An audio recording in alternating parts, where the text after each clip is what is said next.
Tournament 2024 আমরা পূর্ব international তরফে দায়িত্ব পেয়েছি সিবিএসসি থেকে। এই খেলাটা আমরা সিধু কানু ইনডোর স্টেডিয়ামে 22শে সেপ্টেম্বর 4:30 সময় শুরু করতে চলেছি। এটা 22 থেকে 24 তারিখ অবধি চলবে।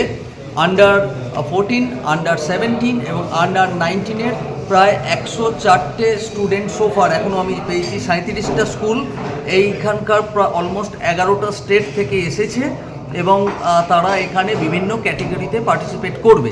এই জোনাল কম্পিটিশানে তারা পার্টিসিপেশনে যদি তারা জেতে তারা যাবে ন্যাশনাল করতে, সিবিএসসি ন্যাশনাল, এবং সিবিএসসি ন্যাশনালে যারা কোয়ালিফাই করবে they will be directly going to the SGFI, school games federation of India. That means national games খেলার তারা অধিকারী হবে। বলছি স্যার, সিবিএসসি ফার্স্ট জোনে কত স্কুলকে অংশগ্রহণ করেছে? এখনও পর্যন্ত 37টা স্কুল আমরা দেখেছি। কারণ আপনারা জানেন যে এই ইস্টার্ন রিজিয়ানে বক্সিংয়ের প্রচলনটা এখনও অবধি অতটা আসেনি, তবুও চেষ্টা করা হচ্ছে এটাকে বাড়ানোর জন্য। তবে গত বছরের থেকে এবছর অনেক বেড়েছে। টুর্নামেন্ট কদিন চলবে? এই টুর্নামেন্টটা 22 তারিখ থেকে 24 তারিখ অবধি। উদ্দেশ্য কি tournament?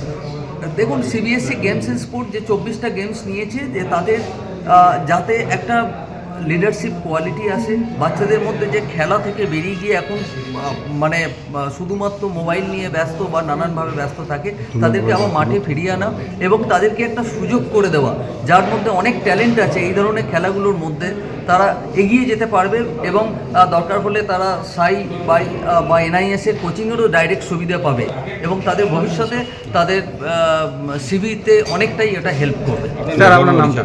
Subrata Chattopadhyay, director and founder principal, Purba international.